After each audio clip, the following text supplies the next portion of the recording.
Hi everybody, welcome back to the channel. My name is Adam Miles. I'm a personal development coach, and today I want to share with you an essay that I recently wrote and sent to my clients about how to be a better listener. Most of us know the importance of listening and communication in relationship, but we often fall short in the application of our listening skills. Maybe we never really learned how to listen to begin with. This essay attempts to address how to become better at listening. Let's jump right in.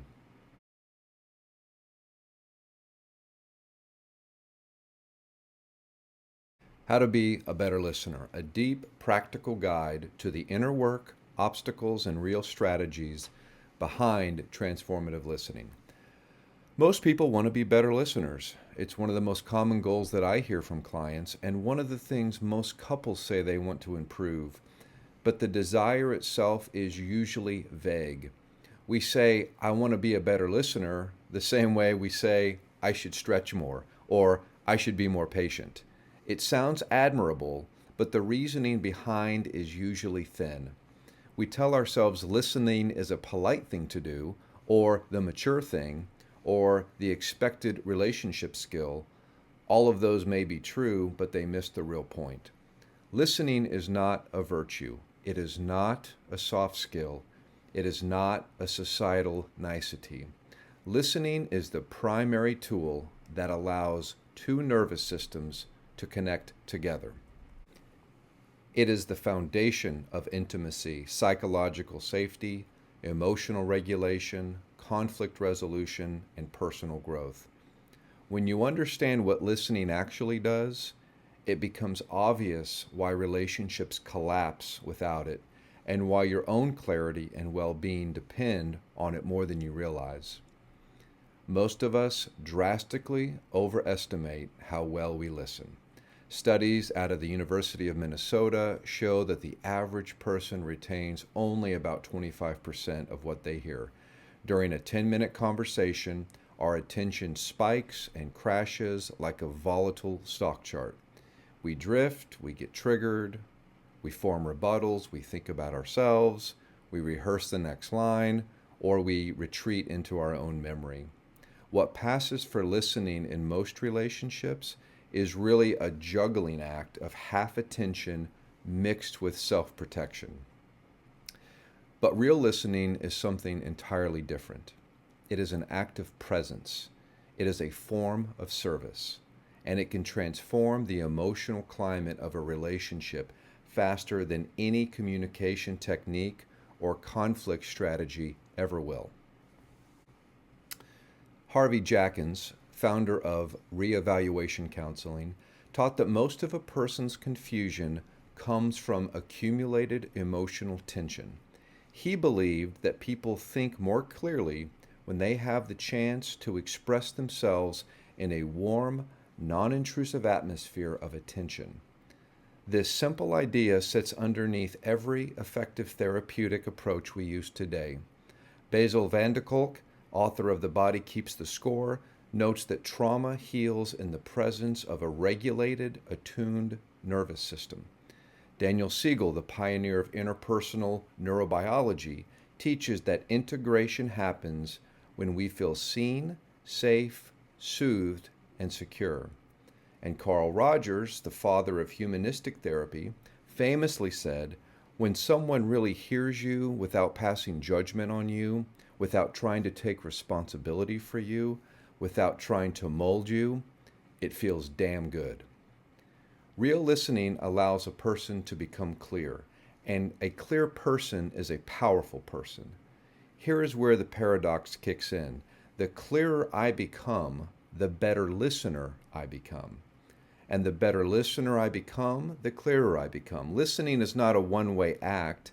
It sharpens your perception, your tolerance for emotion, your ability to sit with discomfort, and your capacity to understand yourself. Listening deeply to others develops the same muscles required to listening deeply to our own thoughts. So if listening is so transformative, why do we struggle with it? The problem isn't a lack of desire. The problem is that listening requires us to face the exact patterns we've spent our whole life avoiding.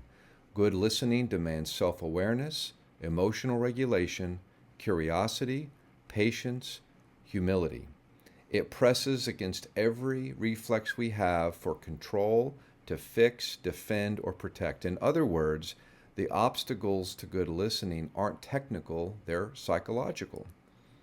When I listen to someone, I'm not just hearing them, I'm dealing with my own history at the same time. People underestimate how quickly listening gets hijacked by old patterns. Someone says something that touches a sensitive place in you, and your attention collapses inward before you even realize it. The Relationship Triad that I teach offers that authentic connection requires honesty, openness, and personal responsibility for your own inner experience. Listening is where these principles get tested most fiercely. Here are the inner blocks that make listening difficult.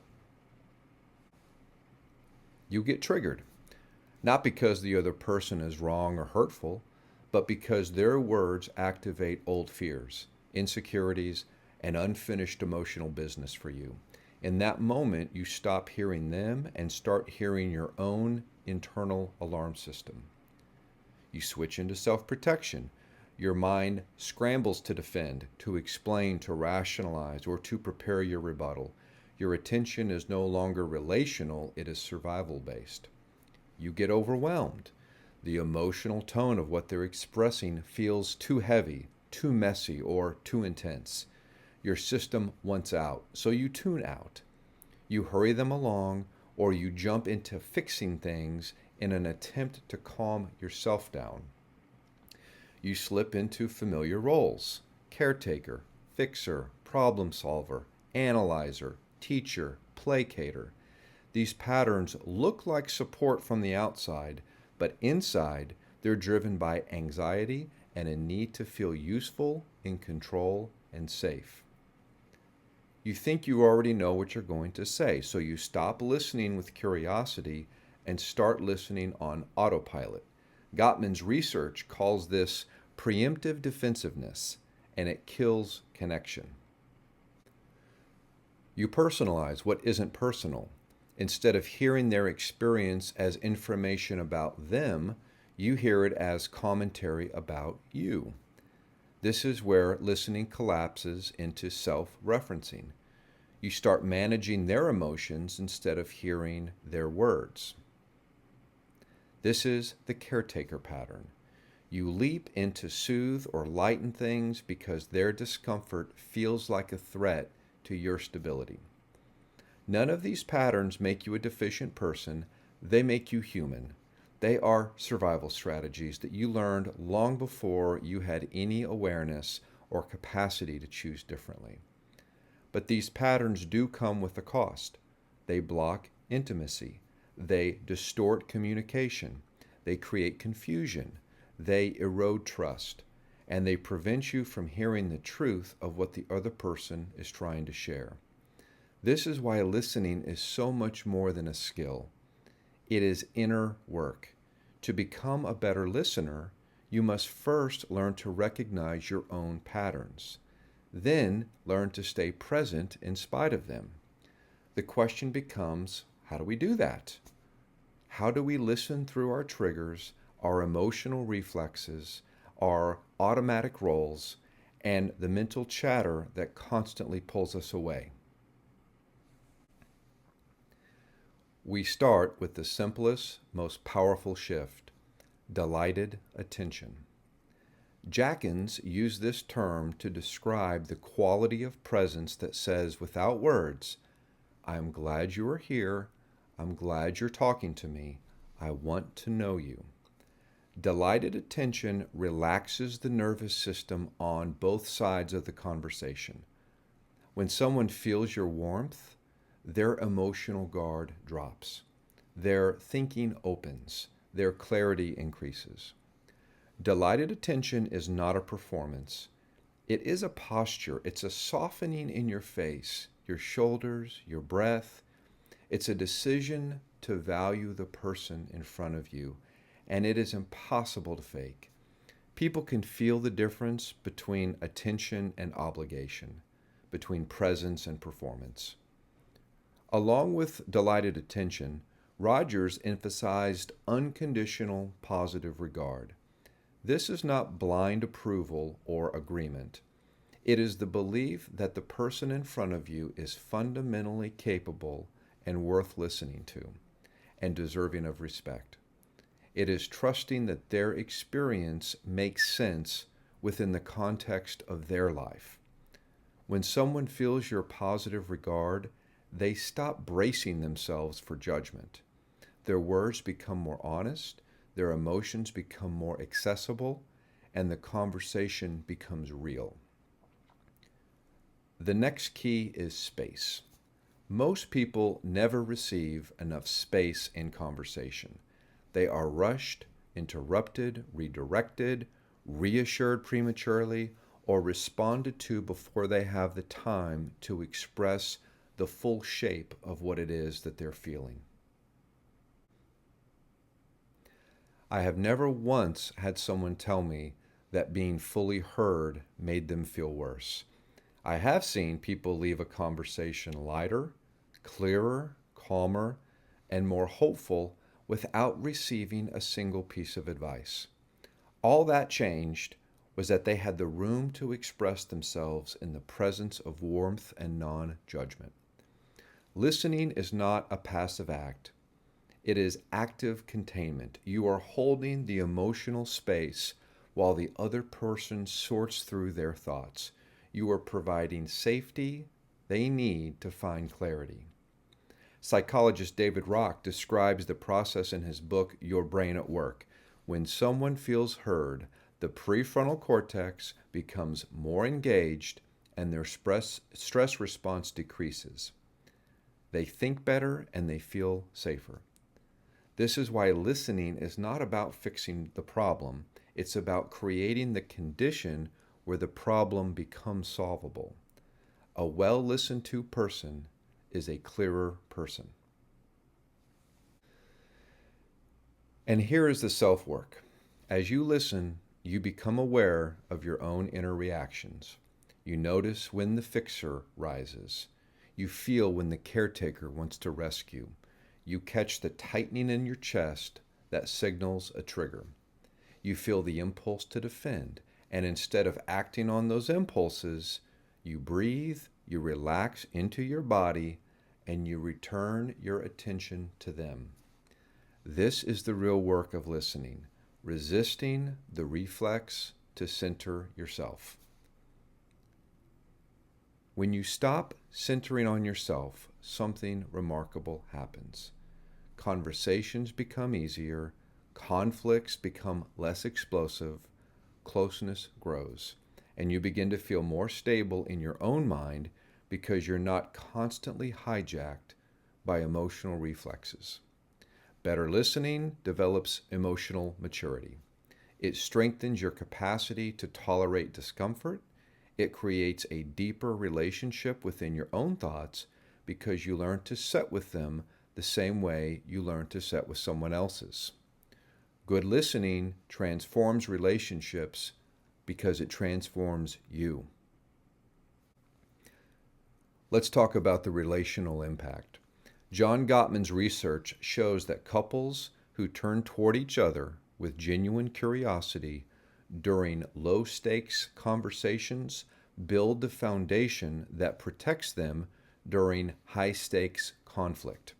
In other words, listening is not something that you save for problems. Listening is the investment that keeps problems manageable. Listening also builds trust. When someone consistently feels heard by you, they begin to relax in your presence. They share more openly. They bring their real selves to the conversation. They don't hide or withhold. And they treat you with the same generosity. Listening builds intimacy. Intimacy is not created by agreement or similarity.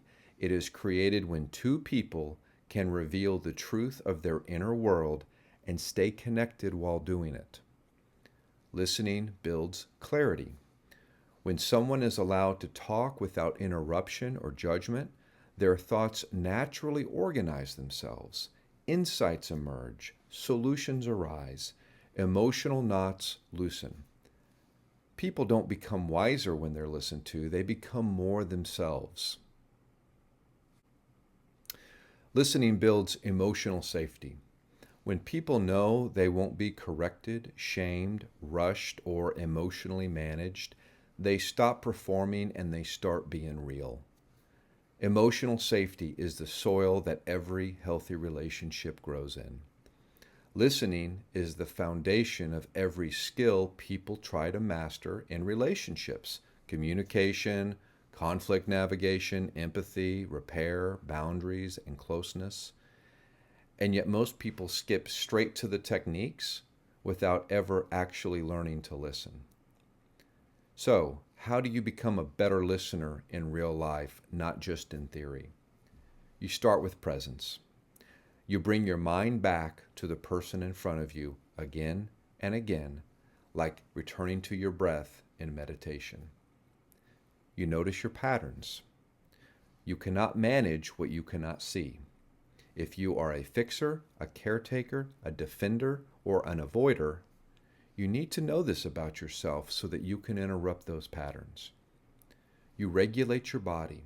A calm body listens better. Slow your breathing, relax your shoulders, loosen your jaw. A settled body tells the nervous system that it is safe. You stay curious. Curiosity is the antidote to defensiveness. When you are curious, you ask, what's happening for them, rather than, what does this mean about me? You let moments land. When they pause, let the silence breathe. That silence is where their clarity emerges. You trust the process. People are more capable than we give them credit for. Most don't need advice, they just need space. You reflect what you've heard. You check in. You say, help me understand. You ask, what was that like for you? You follow the thread of their experience, not your agenda. You avoid turning their story into yours. This is one of the biggest traps. Their experience does not need to be compared to your experience for it to be valid. Let them have their world. You listen until they are clear, not until they're done talking, until they are clear. Above all, you allow yourself to grow, because listening is not only for the other person, it is for you. The more you develop your capacity to stay present, the more grounded and whole you become. Listening is not just a communication skill. It is a spiritual discipline. It is a form of humility.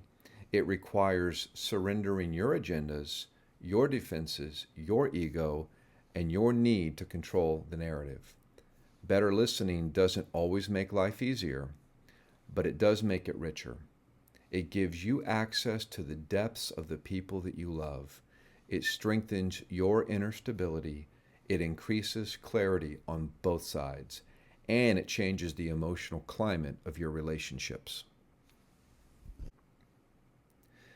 If you trained for listening the way you train your body or your career, your relationships would not improve slowly, they would improve dramatically. Because when someone talks and you are there, fully there, something inside of them softens and something inside of you strengthens. You become a clearer person, a steadier partner, a more grounded parent, a more compassionate friend. You become someone who does not need to be right to be present. Someone who can stay connected even when things feel messy. Someone who can hear truth without collapsing. Someone who knows that clarity is not something you force, it's something that you create space for. And all that begins with one deceptively simple commitment. When someone talks to me, I will be here. Not halfway, not strategically, fully. With warmth, with curiosity, with presence. I will listen through my patterns. I will listen past my defenses. I will listen until they feel understood. and I will let their clarity sharpen mine. This is what it means to be a better listener. Not polite, not performative, but transformative. Good listening is not just something you offer others, it's something that reshapes you from the inside out. I really hope you got something out of this essay today, and I really hope that you try this style of listening on people in your life. It is transformative. Thank you very much for tuning into this. If you like this sort of content and if you would like to be on my emailing list, go check out my website. It's below in the description. Thanks very much. So long.